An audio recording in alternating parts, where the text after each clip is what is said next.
In the upper right, in the red, he's playing for Vitality. He's a GSL champion recently, playing pretty dang well. It's Solar.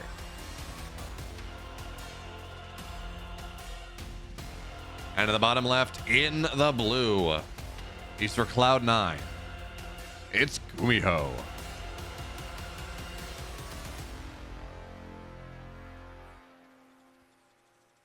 This one's gonna be fun. Don't know how exactly this is gonna work out, but Gumiho, you know, he's got all his weird builds. We might see mech. For now, it's gonna be two racks in the wall, which is just your most, I don't know, standard's not necessarily the way to say, but it's a Beyond build, right? We see it quite a bit from Beyond, but it's not mech, I guess, is the thing. So 2 racks in the wall, they should be Reapers, and Gumiho just trying to get pressure early on Alcyone. Where exactly this goes from here, I don't know. There are ways you can go, and you can drop a 3rd racks in the main base and turn this into 3 racks Reaper and be really wild about it. You can go and just drop he's gonna drop his command center, right? As much as I say, you can do all these weird things, realistically, you drop your 3rd CC behind this, you macro out of it. You just get 2 Reapers early. It's kind of a 2-on-1, but you get 3 Reapers, and that's that. So this build has been very well defined for the most part. And we see Gumiho starting to build a little bit more money, banking up the money he needs to go drop that 3rd command center, or that 2nd command center, to go from there. And that's how this should go. On the flip side, you know, getting roaches and ravagers to try to bust this also is not really a thing. Yes, add-ons are exposed, sure, but Beyond has shown us that you just put a bunker in front of the add-ons and you're gonna have enough defense, and it's very all in from this. It's very committed from the Zerg, and it doesn't generally get enough done. So there we go. First Reaper shows up, 2 more on the way, going up to a grand total of 4. Okay. He's gonna build more Reapers than you normally do. So when you're talking about Reapers, there are some key breakpoints you got to talk about. 3 Reapers, 2-shot lings, they 2-shot drones. 6 Reapers, 1-shot. Between going from 3 to 6 just gives you a little bit extra buffer. It makes you kill little queens a little bit faster, but doesn't really impact how you kill drones and lings really all that much. So Gumiho went up to 5 Reapers, and 5 Reapers is weird, right? So this certainly, you go up to 4 to 5 Reapers, you should cancel the 3rd base.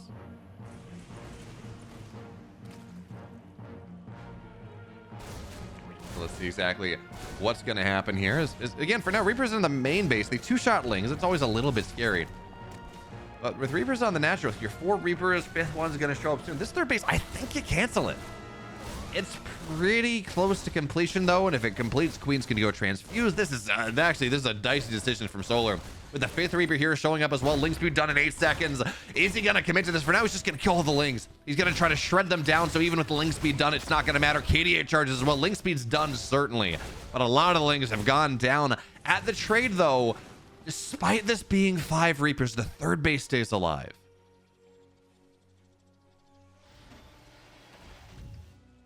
And that, I think, as Solar, you're pretty happy about that, right? All things considered, you lost 7 lings. Your opponent committed to 5 Reapers, 250 gas. That is so much in the early game. And we can see it right now. Our factory is 4 minutes in. The factory is only just now getting started. Sure, Stim's going to be pretty fast, but factory is way far behind things. And yeah, this is 3cc play out of Gumiho, so his economy is going to be pretty developed out of this. But I really like this position from Solar. If he had lost the 3rd base, yeah, that's a problem. That's a significant problem. But he did the math on it, and Gumiho didn't just kind of sit there and plink it down. You absolutely can cancel that base, but you kind of have to commit your Reaper damage to it pretty consistently. He dove in the main base once. He got a couple lings. He dove on top of the lings of the 3rd because speed was done soon, and you know that's always a little scary. But as it stands, 3rd base is done. Now, there is a potentially scary follow-up to this that we have to talk about because there are a lot of Marines on the map, and we're going to see a starport done soon. A 2-1-1 follow-up at like 5:45. Stim's going to be done by then. Combat shields maybe as well. 5:45, 6 minutes. You move out with 2 medevacs. You know, 16 Marines, whatever it is. If you can get out there and this hatch is still as low as it is, you can punch right through, and if you catch your opponent off guard, that's a dead 3rd base. So that's something that Solar is well aware of. He's going to have to be aware of. Because, yeah, while the Reaper attack didn't do much, Didn't lose any Reapers, certainly, but it really didn't do a ton. It did get damage done to the hatch, and that damage does make the hatch a little bit more vulnerable as the game goes on. So we're going to have to see exactly how Gumiho wants to make this happen. But for now, Baneling speed, obviously not going to happen. A bunch of Banelings on the map, and this attack from Gumiho is terrifying. It's so big. 26 Marines, 5 Reapers, Medivacs just now complete running onto the other side of the map. And the Reapers actually, they're somewhat of a big deal. The KDA charges can bump queens away from each other, which means you can stim on top of them, you can knock them down. But I guess Gumiho's, the absence of combat shields and the absence of 1-1 and Medivacs, looks like he's not going to go for it. And I think that's kind of fair, right? You commit to this, you can win the game, you can also lose the game. You don't commit, you're just like, I got my third base, I'm in 55 SCVs, 1-1's on the way, who cares? I'm in a good spot. Going up to 5 racks is now, yeah, going up to 5 racks. I got everything I could possibly want.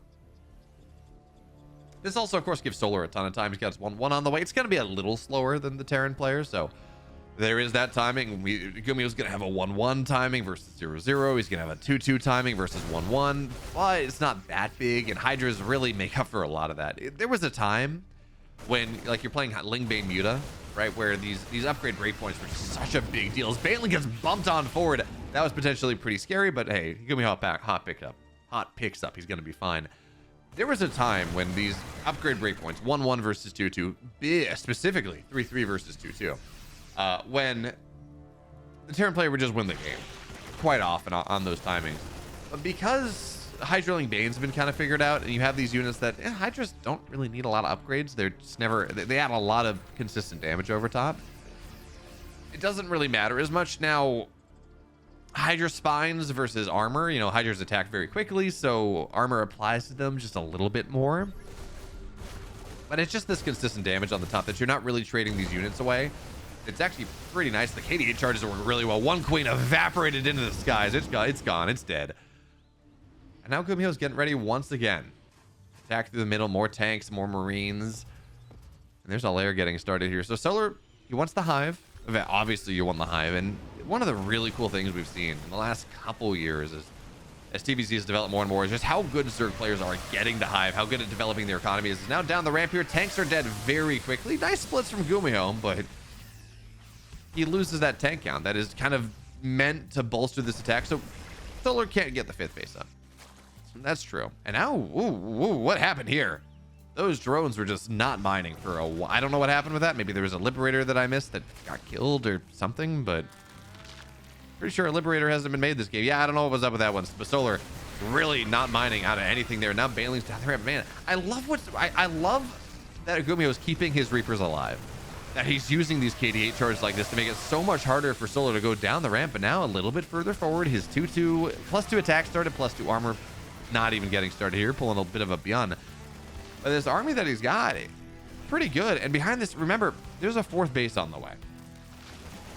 This is not an 8 Renax. This is not all in. He's committing to this. The pressure's looking good, but it's not a full all in. He's just targeting these Banelings down so very nicely. Flying on the backside. Baneling connections are pretty solid here, but it's not enough at all. Now it's on the Hydras as well, and they're out of tank range, so there is that. But look at this target fire from Gumiho. The Banelings are just going down. Tanks continue to move forward here.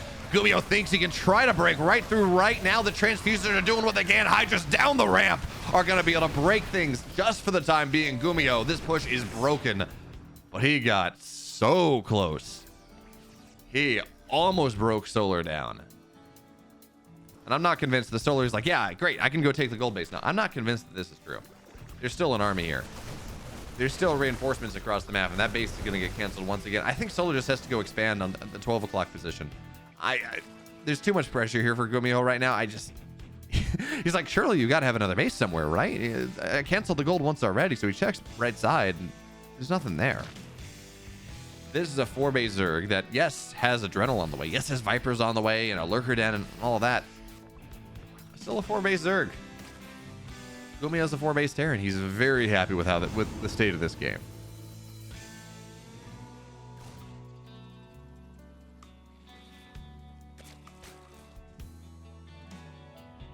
Now, the one downside is that although Gumiho, his upgrades were well timed with the 1-1, certainly, and his armor was well timed as well, he just kind of forgot his 2-2 upgrades.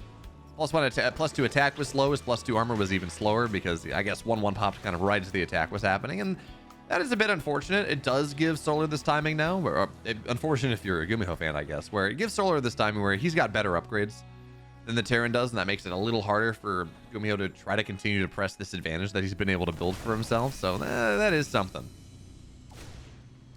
But Gumiho, not to be deterred, is moving further into late game. Target fire in the Banes is beautiful, but he's adding in a fusion core, right? He's going and, well, he's gonna have live range soon. Now Viper, I mean, the god spot for the tank is gonna go down now. So there is that. You know, you're not gonna have that position in the middle of the map anymore, but more tanks are gonna get made. What are we at right now, production wise? Double factory. Okay, so theoretically you can make 2 tanks at a time. Liberator off to this side is like, nope, I'm not gonna be aggroed into anywhere. We're holding on to this for a little bit longer. But ranged libs are eventually gonna show up on the map here. Actually really curious to see if this is gonna be +2. This is eventually gonna be +2 mech attack, or whether we're gonna see just +1 flyer and just, you know, make sure these liberators are as strong as humanly possible. For now, though, second starport on the way. Gumiho, nice target fire on the banelings once again. I mean, Gumiho is really playing well today, making sure that banelings do not get their connections. Tanks on the low ground, all set up here. This 2-2 timing. Okay, sorry. He's playing well outside of the upgrade thing, right? Because his 2-2's been done for a little bit. There's no 3-3 on the way. +3 attack's been done for an age, and there's no +3 attack on the way. Meanwhile, Nidus on the bottom right side looking for a bit of a counterattack damage here. And Gumiho, and if he loses this game, it's going to be in large part because of these upgrades. But for right now, banelings run forward. Big tank shots there. And this drop in the main base is not going to get a ton. Pillar's on top, and now blinding cloud on a lot of these tanks. Not all of them. He can't do that. They're well spread, and we're looking at 4, 5, 6 tanks. But knocks down a couple of them there. Solar, he's not maxed out, but he should be able to pre-max fairly quickly here. But where are our upgrades? Was that killed? Okay, that hatch was killed, not even canceled. So nice job there, Solar. But he's got a Nidus on the bottom right side. This game is really getting crazy. All of a sudden, these lurkers are getting shut down. They're getting their pound of flesh, but they're getting shut down. Just not enough to defend them. Solar can't unburrow, run away. Base goes down north side. Base has gone down to the gold base as well. And Solar, despite having these upgrades, Gumiho is getting Caduceus Reactor, but he's not getting 3-3 for his bio. I'm almost thinking this is intentional, but there's no way this is intentional. As it stands, though, Solar's back down to a 4-base Zerg once again. And yeah, you know, lurkers are good, especially when they get 1-3, when they get lurker range and lurker burrow against a 2-2 bio player. But there's our 3-3 on the way. That's what you're looking to see. But anyway, like, as we get ourselves set up for this, if Gumiho loses this game, it's because his 3-3 upgrades were so delayed. As it stands, though, Solar's economy is just not, it hasn't been good this entire game. You know, you look at the income graph, it's been up, but compared to where you want to be, it's just not really there. He's on 82 workers, sure, but he's only on 4 hatches main base, soon to mine out natural as well.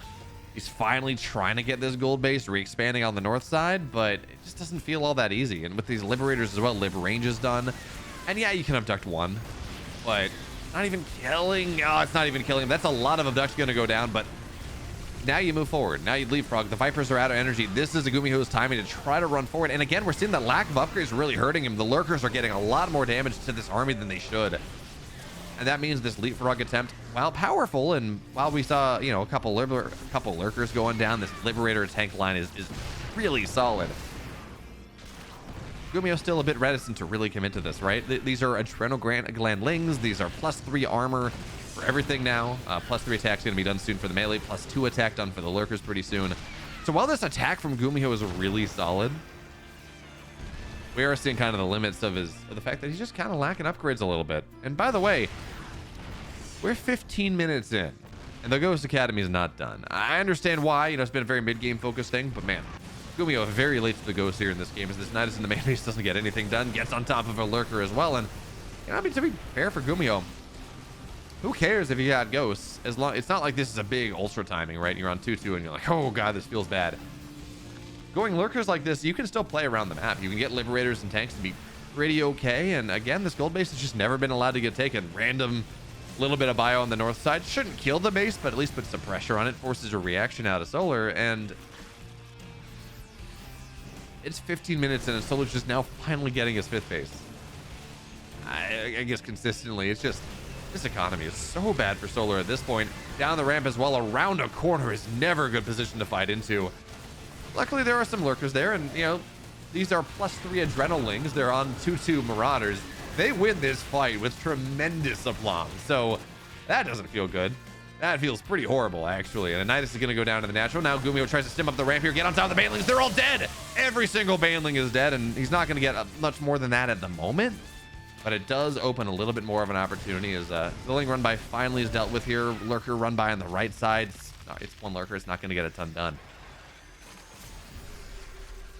And now Ghosts are finally starting to hit the field. So, like, the one thing that Gumiho's been lacking in this game to really end it. 16 minutes in, the Ghost count, not incredible, right? He's getting there now. What are we at, right? We're at 5 Ghosts. We got a couple more on the way. Tank sieged up, and yeah, there's a Anitis in the natural. I don't think it's, yeah, no, Gumiho's aware of that. It's not really going to get much of anything. I mean, these Liberators, they're getting abducted, but there's just not enough anti-air. The Hydra count is quite pitiful, actually. And now, I mean, Gumiho's not building that much of a bank, but Solar's broke. 100 minerals, 400 gas. He can't max out, really. And with these Ghosts getting added in as well, personal cloaking is done, and you'd like to see that be used. And Solar does kind of bust down the ramp a little bit. It's a little more just because Gumiho was kind of given the position up. I think he could have taken the fight. QT Dasserin, thank you so much for the Prime Gaming sub. You're awesome. I really appreciate that. As this drop in the main, with this Madness in the main base also just not going to work out. So on top of Solar kind of bleeding out for quite a while, not being able to develop his economy as well as he would like, he's lost 5 Nidus heads. And that, when your economy is not great, 5 Nidus heads starts to be pretty expensive. It's not, it starts to become a significant expenditure. So Solar got his 5th base up, 6th base on the way. Nidus on the north side is going to spawn a singular lurker. Surely, this is the answer. Surely, a singular lurker is going to do what it needs to do. But, I mean, a singular lurker, sure, fine. The Solar's going to lose his 5th base. And this time, not only is he going to lose the 5th base, it's 20 drones. 17 drones go down. If Gumiho knows about the base even further to the west, he's going to knock that thing down as well. And, man, Solar, he's got to make something happen soon. He's just being slowly bled out of this game in a pretty cool manner. Like, we've seen late game. Okay, that's a big... I said a singular lurker is not going to do much. Well, what is this? 8, 10 lurkers? 10 lurkers will do a lot more, but Liberators can just sit right on top of them and cause a lot more problems. So, yeah, the Ghost Academy went down. It's actually a big deal. Losing the Ghost Academy doesn't feel great. And this lurker counterattack is actually doing a lot to buy Solar some time. Now, I don't know if it's going to be enough. Again, his economy's pretty bad. He's got more, I mean, he's only on 50 drones or so. He's gonna have to massively redevelop his economy, but these lurkers, they might snipe the planetary. And that seems pretty nice. Lurkers are gonna run right into a meat grinder here. Gumiho actually kind of messes this up a little bit. He could have had an incredible fight, but I think both armies were very much on move position as, well, Parasitic Bomb's gonna go down, knock a lot of these medevacts down. And Solar, again, the game's horrible for him. Don't get me wrong. The game is objectively miserable. But making it look a little more reasonable all of a sudden. He's got to pull many more miracles out of a hat. He's down 11,000 resources and his economy's in the dumpster, but it's starting to be something, right? Oh man, what a game to start our grand finals. We're 19 minutes in. This hasn't been like one of those TVZ Turtle Fest where it's like, we're gonna go to late game. We're not gonna make anything happen. No, Gumiho has been consistently. Okay, that abduct on the Ghost did nothing whatsoever. Army was not in position to make it happen, and instead you lose all your energy on some Vipers and lose a Viper.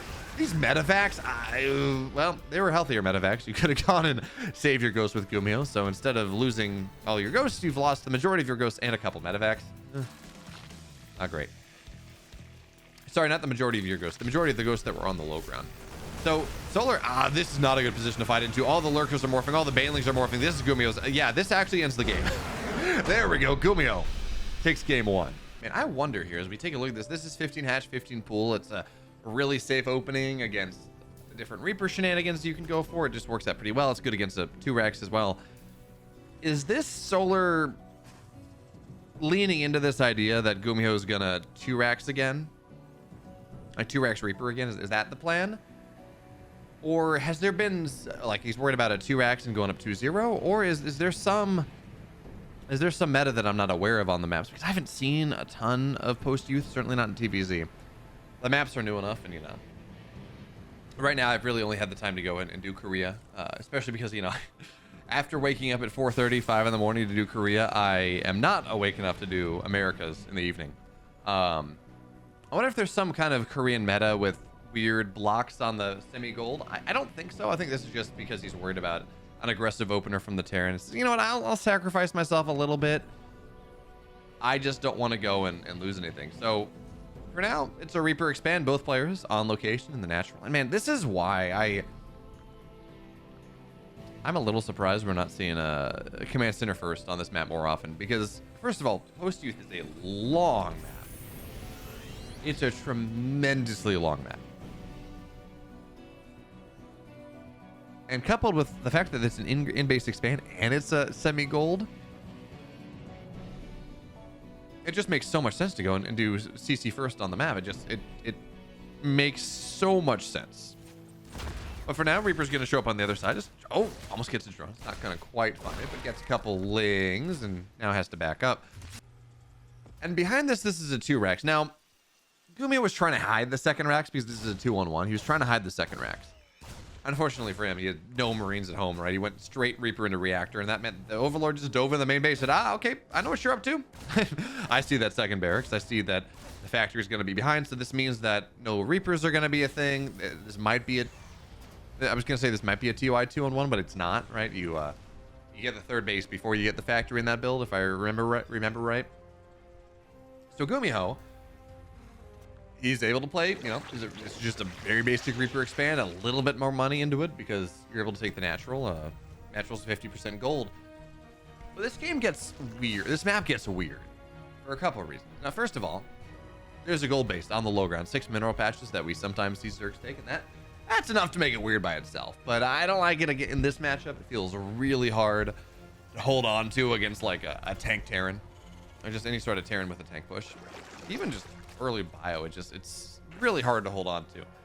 Well, the other problem is the third base, while the natural's in base, right? Totally manageable.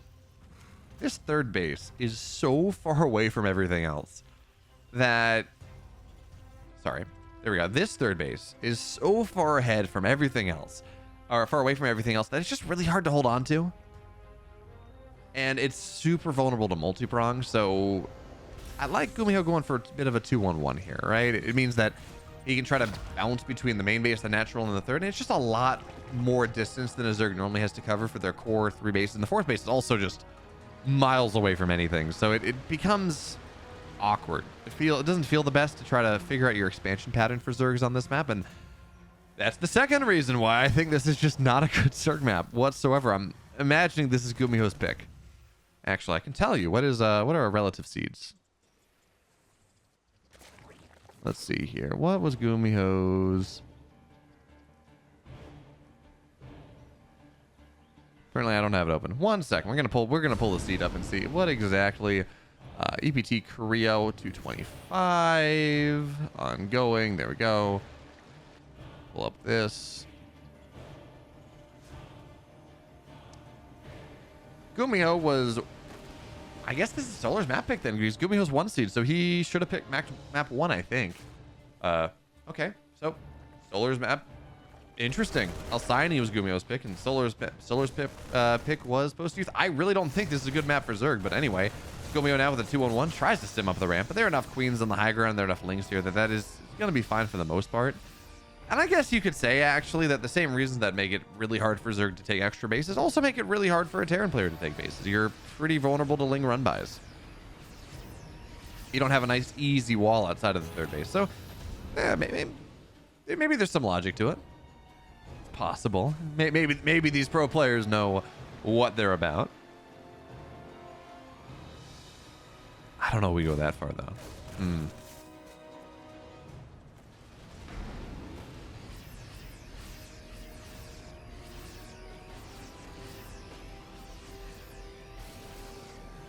So now Gumiho pushing once again. This time though, combat shield's done in about 15 seconds, and that 20% HP boost is a significant difference. It makes it's a big deal. So ideally you're waiting for that to be done. 3, 2, 1. Now the combat shields are done. There's a tank here as well. And okay, there we go. It was like Gumiho +1 armor before attacks, a little awkward, but he's gonna get him right around the same time. Stim's in the middle line here, knocks 4 drones down. Very nice. And now Lings, that leaves the tank exposed, but is it worth doing? Because you got to deal with this 3 medevacs, 24 Marines. At the end of the day, it looked kind of scary for Solar, but Gumiho really doesn't get a lot. You know, he 4 drones, 27 Lings a queen for a tank. And he doesn't really lose a lot either.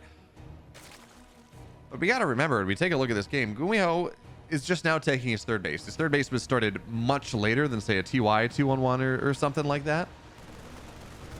And Solar is just trying to steamroll into the late game, right? Getting as quickly as possible infestation pit on the way. That's going to lead into a quick hive.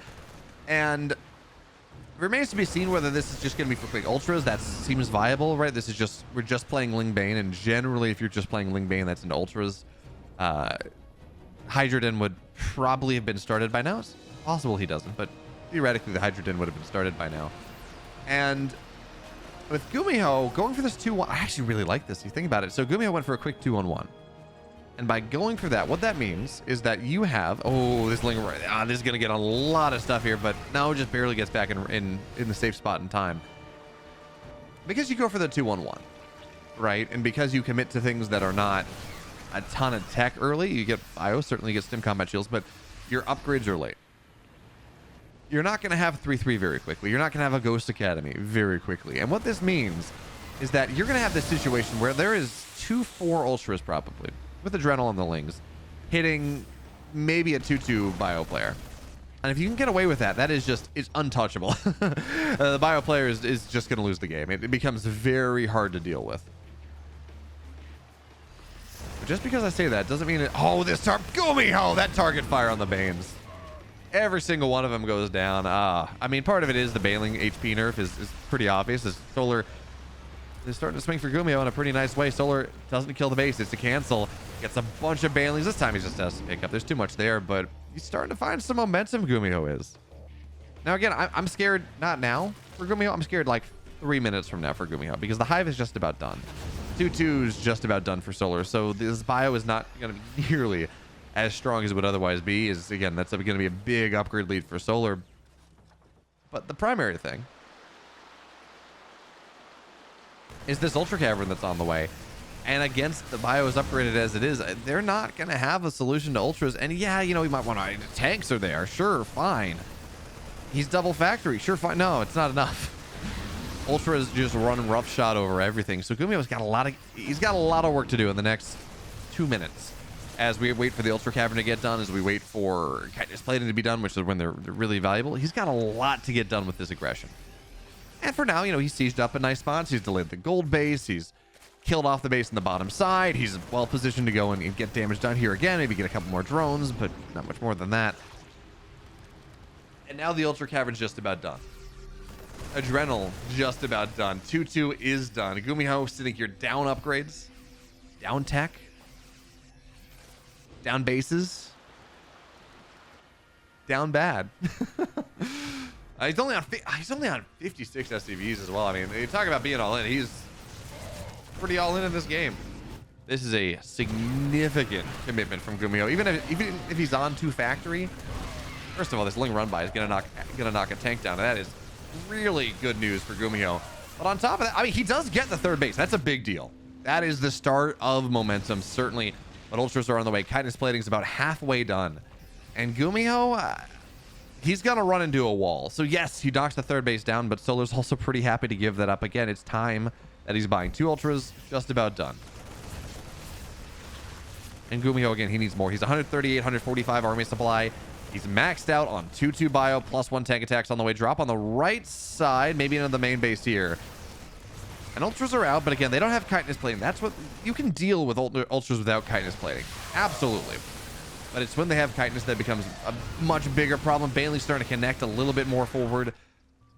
And these Vipers, they're starting to dislodge the tanks. They're making it a lot harder. Gumiho, his panic option, or his only option, really. He's got +3 attack on the way. Fine, sure. He's adding in Liberators. He needs something to deal high damage to deal with these Ultras. Just punch through that armor because, you know, a Marine fighting into a high armor unit doesn't do anything. Marines do 6 damage a shot, 8 with +2. Ultras have 6 armor. You do 2. Ultras right now have 6 armor. You do 2 damage a shot. It's just not. You're not killing these things. They got 450 HP. They do 2 damage a shot. You need these high damage Liberator shots. The problem is they're Queens here, so they're just going to transfuse through everything. First Ultra's dead. Tank shots on the back line are doing what they can. And it's still, hey, you know what? Look, it's still a 30 army supply lead. Dropping the bot, or dropping the natural, I guess, is getting 5 workers done here into the moving a little bit further forward. Gumiho continuing to find momentum here. It's actually looking okay. Not great. Oh, this tank miss rally is really painful, but now Gumiho tries to stim his way up onto the ramp. Banelings get targeted down once again. Pick up, running away. And you need these Liberators. That's the thing. Like, you need more Liberators. You need to start to hit a critical mass here. This drop is not going to find much of anything. Gumiho maintaining the supply lead? He is, but a lot of his army's getting misrallied here on the wrong side. He needs to shift click his production properly. Even still, Queens are starting to fall down a little bit more. There's no 3-3 on the way for Gumiho, or for Solar, and Gumiho is continuing to find value in an insane way. Those Baneling connections are really good. He tries to hold the corner. It's not quite enough. And Ling run-bys on the backside, trying to shut down as much of the reinforcement setup as they can. But these Ultras, yeah, they're getting healed, but they're getting pretty low. And we're starting to get to the point where maybe Gumiho can start to nuke them down. +3 attacks on the way pretty soon. Banelings get targeted down. 1 Ultra, all that remains. Gumiho targets this down as well.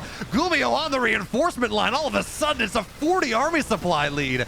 And I did not believe you get Ultras against 2-2 It's like, no way this works. Absolutely not. Baneling connection's okay. But Gumiho's done it here. All of a sudden, that's a 50 army supply lead. Solar had every advantage in this game. And Gumiho doesn't care. Yeah, an Ultra's going to pop up. It's a speedy boy now. It's got anabolic synthesis, sure. And Gumiho does have to cut away from it because this Ultra can kill everything. But all of a sudden, this slow push from Gumiho on 3 base. He's got his 4th base done, by the way. Like, his economy's a little bit, he's only on 56 workers still, but his economy's more developed. He's got his +3 attack done. He's adding Marauders in, which they're not ghosts, but they're a decent stopgap. And there's just nothing here for Solar. I mean, Blinding Cloud is going to try to make this break happen, but this Ultra's dead. This tank line from Gumiho is just disgusting. Solar's dead. He's holding on. He's like, I got Ultras. I should be able to make this happen. No way. 50 army supply lead. At a certain point, quantity meets quality, and the quality of Gumiho's army is not terrible. He's got a bunch of tanks here, so this is another dead Ultra targeted down immediately, and Gumiho goes up too. God damn, Gumi. That felt impossible. And if you like what I do here and you want to see more of it, I generally would say I upload videos 6-7 days a week. I haven't been great at it recently, but you should go follow the YouTube channel right there. You see it. Hit that, ring the notification bell, and do all those wonderful things. And also go follow me on Twitch, so you can always see when I'm live. But I stream live on YouTube, so you know, 6 one way, half dozen the other. You can do both. You can absolutely get you a man who does both, or something like that. I don't know. Whatever the kids say.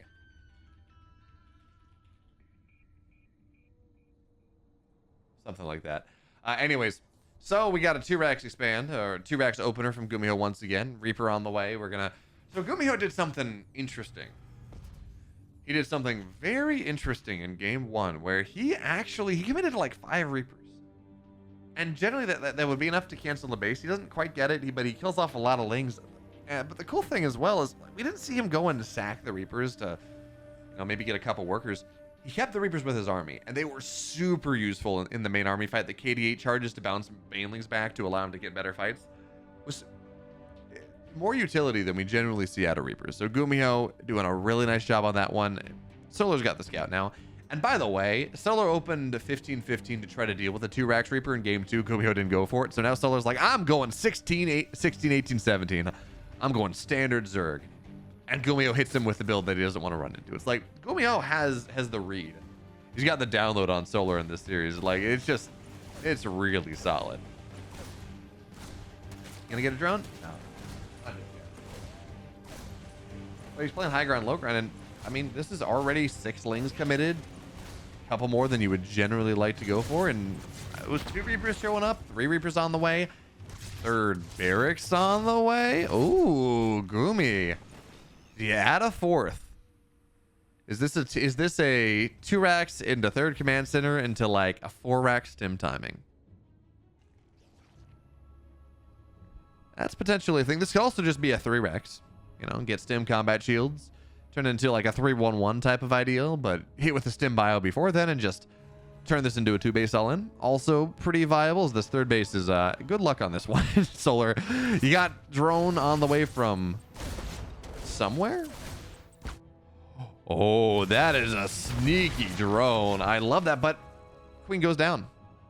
And yeah, sure, Solar's gonna get his third base up. Very delayed, by the way. 43 supply. A queen goes down. It's only 2 queens on the map. More on the way, sure, but for my druthers, I'd kill a queen over delaying the hatch that much longer. Queens are super valuable in this game. So third base is up, and right now KD8 charges are doing a wonderful thing. Reapers should still die. Marines go out. Yeah, no, the one Reaper should survive, and now the Marines are going to get surrounded here. I don't know about this, Gumi. Lings are in the main base as well, as long as you don't let them go into the main base. Okay, well, now Solar knows what's happening. He's like, yep, I see 3 racks. I see that there's null in. I know what's happening. Okay, Solar is aware of what's happening right now. He sees the single eBay. He saw the 3rd rack, saw the factory. Not even done yet. He knows what's up. Question now is, how does Solar choose to respond? As the barracks has been lifted to kill the Overlord. That is it's a bit of a false flag, right? Not a false flag. That's a bit of a red herring. Like, generally, you see a lot of Terran players, they lift the barracks like, it's mech. No, this is 3 racks. And Solar knows it's 3 racks. But he will get the Overlord. That's always going to be pretty nice. And kind of a hitch. And this is the reactor barracks as well. So that's kind of a hitch in Marine production in a significant way. But Stim's just about done. +1 halfway done. And this is going to be a +1 stim combat shield type. This is effectively a TVP build, right? You go +1 stim combat shields. You hit it 6 minutes. Third base goes down behind that, most likely.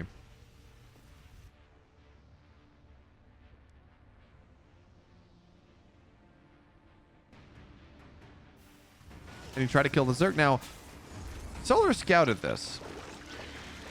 I was gonna say, but is he actually defending this properly? Yeah, he's got 16 links on the way. He's got a bunch of queens. I don't think this works for Gumiho, but he does have his 3rd base on the way. It's not the worst timing in the world.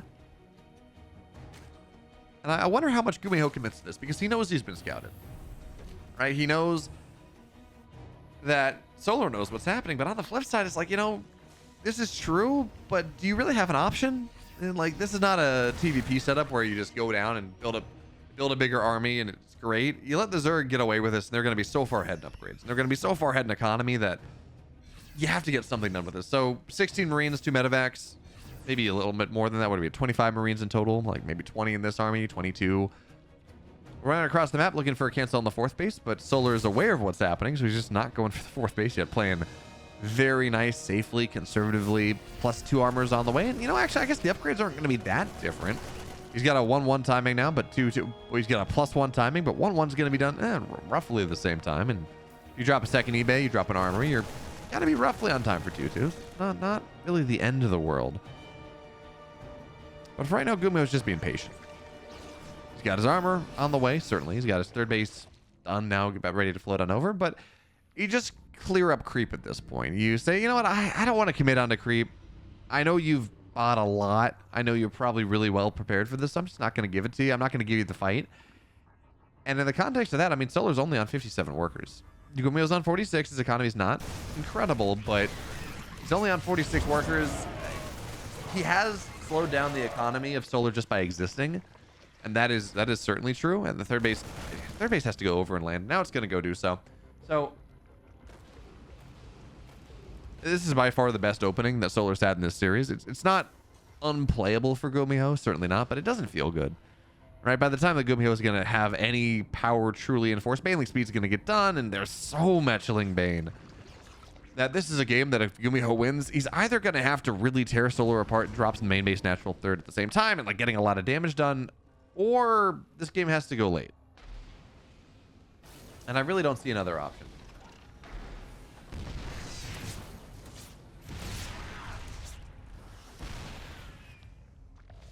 I mean, Gumiho is behind an army supply against Lingbane.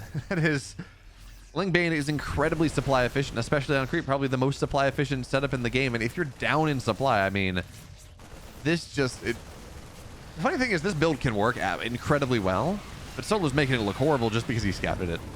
If you allow... So here's the thing, right? If Gumiho allowed his Reapers to die, Solar would have no idea this was happening. This build might actually work.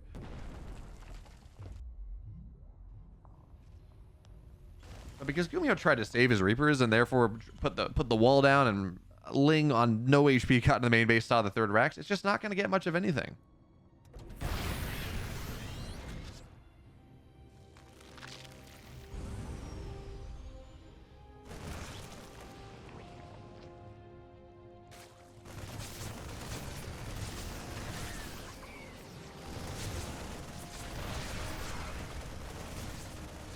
So now Ling's coming in from every side. This is just not going to work for Gumiho. is the long and short of it.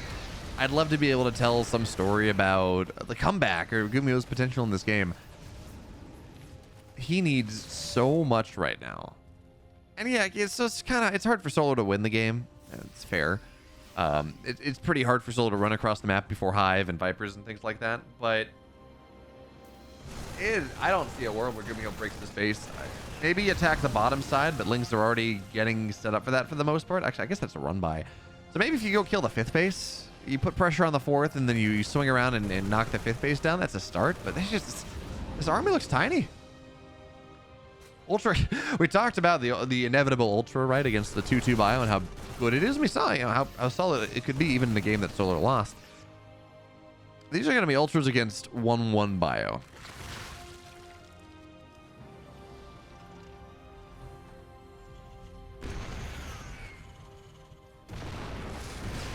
This Baneling drop, this Baneling run by is not going to get a ton done. But okay, so here's the question, right? 2/2 is going to be done soon. Adding in Liberators, 3 additional racks, so going up to a full 8 racks. It's a very late 8 racks. This is like a 4th base. This is the timing you'd expect to get the additional 8 racks behind a 4th base or something. It's a macro play, but I don't think there's not a 4th base on the map here. Gumiho adding an additional production, just trying to lean in to go all in to make sure it's reinforced. Kind of cool if you think about it, because he's going to max out soon, and theoretically you start building a bank then, which means that you want to have more kind of bursty production. But Gumiho's close to maxing out. He's up in army supply. He's got his 2/2 done in about 20 seconds. His tank count's reasonable. He's got 5 tanks. Liberators getting added in. And remember, this was kind of the setup that he won game 3 with. Now, I'm not saying it's likely. I think this is a much harder position to play into, but this is the position he won game 3. This Marine positioning is really solid. I think if he targets the Ultra Cav down, he has a shot in this game, but he's just not really able to make it happen. And all of a sudden, supply is dead. Bye-bye. I was on Copium.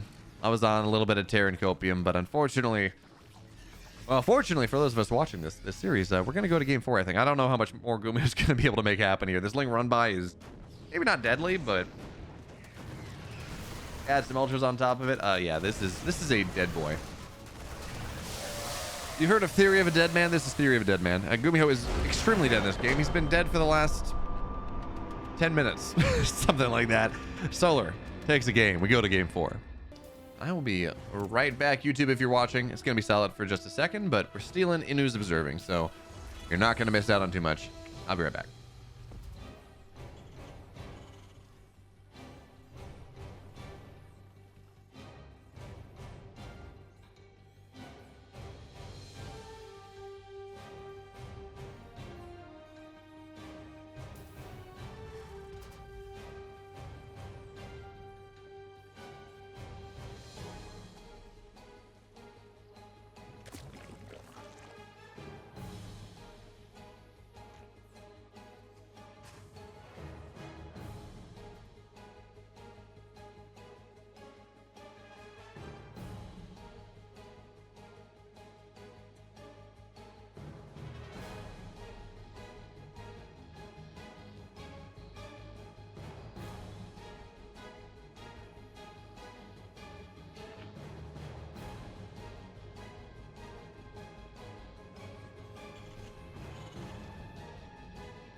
All right, we're back. So, what I missed? Anything important? Was this a? Doesn't look like it was a 15-15. No, it's not. So, Gumiho not going for the 2 racks on the wall. He's just going for something a little bit more standard. Although every single game in this series, he's had his own take on what standard is, right? You know, we saw the 2 racks, but he built more Reapers than you normally would. He goes for a 2-1. Actually, I guess the 2-1-1 was fairly standard. Or a 2-1-1, right? So, but in general, he's just kind of, his builds are just slightly different, or his application is just slightly different when what we would expect a Terran to generally do. And for now, this is just very standard, right? I can't believe we're seeing him go. I don't know if this is going to be Hellion Banshee necessarily, but certainly a Hellion opener. I guess it should, oh yeah, it looks like it's going to be, so it's going to be Hellion Banshee coming out of Gumiho in this game 4. And a Hellion Banshee setup in current year from Gumiho, wild, man. That's not something that I really, I mean, it feels like it's a long time since I've seen him go for it. Feels like he really does like these Reaper plays, these early racks plays, these high tempo plays. But for right now, you know, on side Delta, it's gonna be Hellion Banshee, and in part because I think the 3rd base is fairly wide open. You can do a decent job of curtailing creep spread. And it's funny, by the way, this map I would expect to be a Zerg pick. This ladder pool. Last ladder pool, it was a Zerg ban. So that just kind of shows you how the pool has evolved to be pretty good for Terrans. Not perfect, certainly not, but pretty dang good. So for now, Reaper and Hellion, they're going to show up on the 3rd base, and there's nothing here to kill. So, oh, they're going to get a drone as a bops. There we go. Nice timing there from Gumiho. So I said there's nothing there to kill, and then I was immediately proven wrong. But anyway, just tooling around, right? Your main job there with the Reaper Hellion is to deny creep as much. Oh, I love this. I was gonna say your main job is just deny creep, and look at this. We got a Raven on the way. So it's 1 Reaper. Well, it's maybe I don't like this as much. It's 1 Banshee, 1 Raven.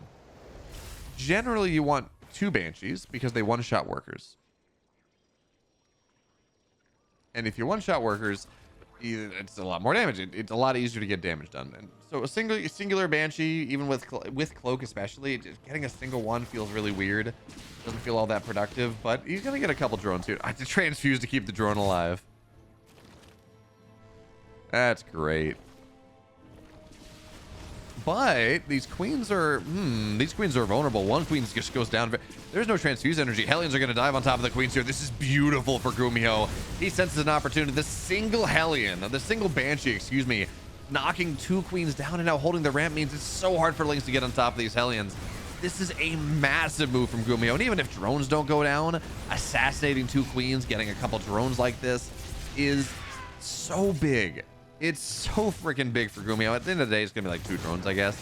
But knocking the queens down, it shuts down any defense. It makes further defense harder. It's only 6 queens on the map. What would have liked to be 8. And look at this. Look at this coming out of Gumiho. Double factory. Or double armory, no factory on the way just yet, but we got cyclones being made. It's mech. It's mech, baby. 2 more factories on the way. Gumiho, he's still got a map to lose in this series. He got a decent amount done with the Hellion Banshee early on. He's got this Raven for map control. He's got 3rd base on the way. Hyperflight rotors getting added in. And, okay, another reason why I'm really surprised about this Raven, considering that he's getting Hyperflight rotors as well. Just like, you'd think you'd commit to the Banshees a little bit more earlier. Just, you have the tech for it, right? But the Raven is really nice for map control. Does a really solid job of allowing you to control creep as much as possible. Although pairing them with the Banshees to knock tumors down is awkward because, well, pairing it with anything, just Raven's so much slower that it becomes a bit of a pain. But we're seeing him do that, actually. Banshees and Ravens, clean and creep all together is a pretty novel tech. That's awesome. Big fan of that.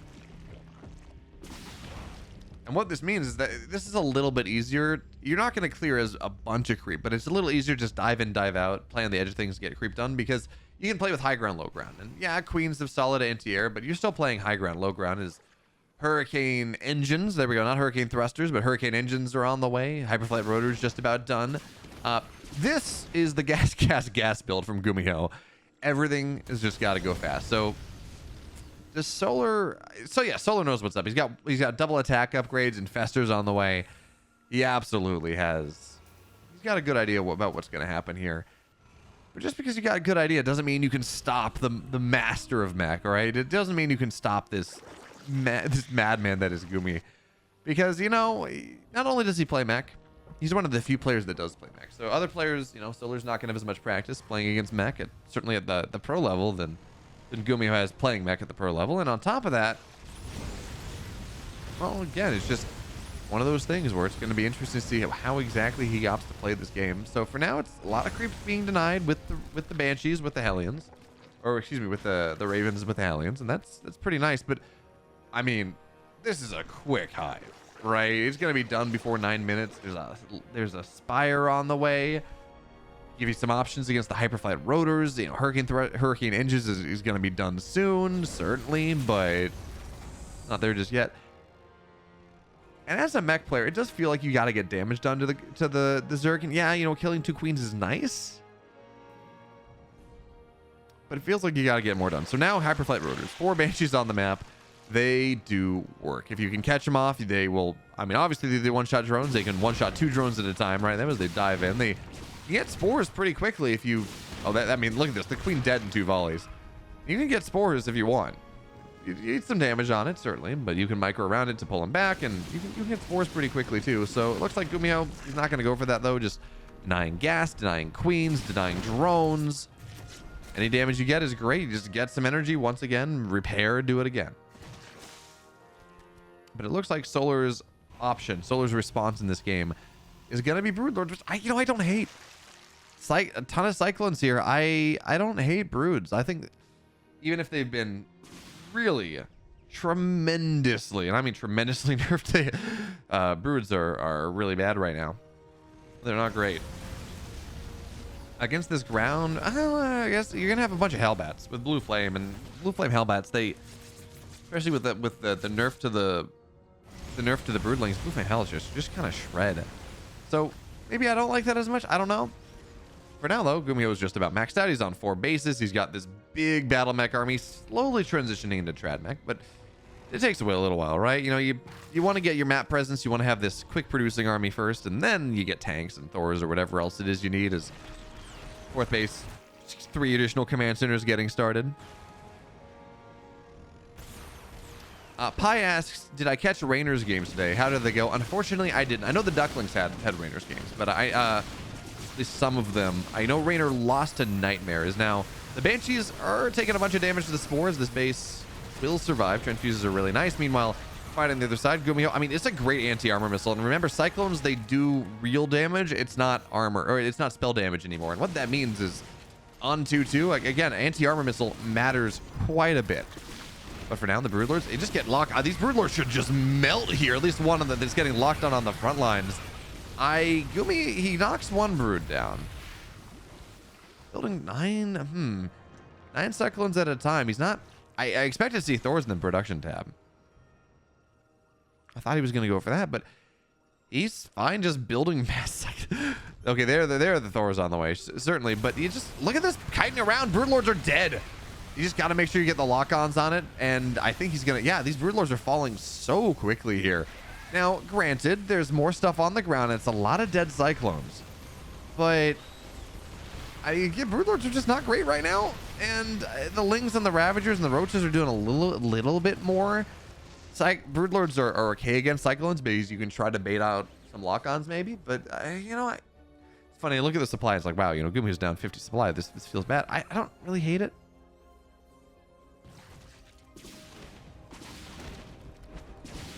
Maybe I'm just on utter copium. I don't know. But for now...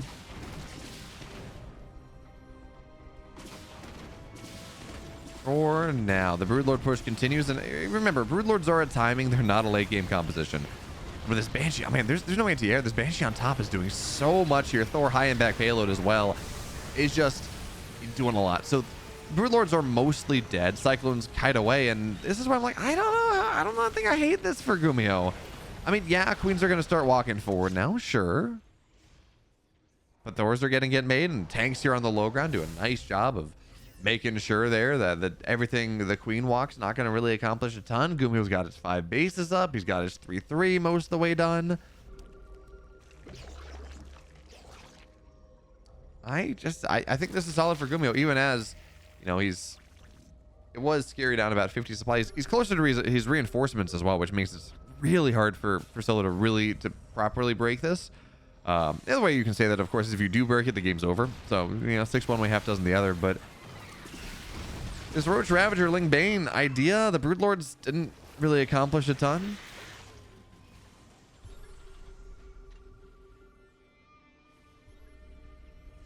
But it does beg the question, you know, where do we go from here, Solar? You got Hydras on the way. I think you had Vipers here. I think that's probably what you want. But once you get to a certain point, certainly once the Ghost Academy goes down and we start to see just, you know, armor for the ghosts, and you get like 8 ghosts in this composition and go full ghost mech, it's a really hard game for the Zerg to play, and we're not there just yet, but we're gonna get there soon, right? Depending on how Gumiho decides to take this. He's on his 10 gas, which is the big deal. Once you get to 10 gas as a mech player, you're just very, very happy. Did he lose a Raven? Okay, so he did lose the Raven. He's building another one. +1 air attack on the way as well. Maybe for Liberators if he decides he wants that one. And this army, I mean, this army from Solar just does not look nearly as strong as the army of Gumiho. So you remax, you build more Lings, and that's the way you always fight against a mech player. To be fair, you take multiple fights as they run across the map. You know you're not going to win any singular fight, but you try to whittle them down, their HP down, their army supply down enough so that they can't properly get across, and if you do, you finally wipe them. And so Gumiho's just going to back up for now. This Thor is defending it. I think he put a bunch of Lings on this side, and then the Broodlords continue to get their work done. Because 1 Thor scares 3 Broods. A bunch of Lings, though, do properly counter that. For now, though, I like this. SCVs have been pulled with this army now, so you just get the repairs a little bit easier. There's a little bit more longevity in this army. As 1 tank sieged up, and Lings can try to get on top. And man, Hellbats are just doing so much. That Blinding Cloud's massive, though. And that will mean that, well, Solar's going to get on top of this army just a little bit more. Cyclone's getting taken down. This is a beautiful fight for Solar. Now, it's not all of Gumiho's army, but he does knock down a lot of the trad mech stuff. The tanks, the Thors, these power units that, they're not as mobile, certainly, but they do a lot of damage. They give you defensive power against, say, Broodlords or things like that. That being said, these Cyclones are getting a lot done. Queens are falling. The Spines are falling. Damage is being done here, although, you know, SCVs did fall. That's fine.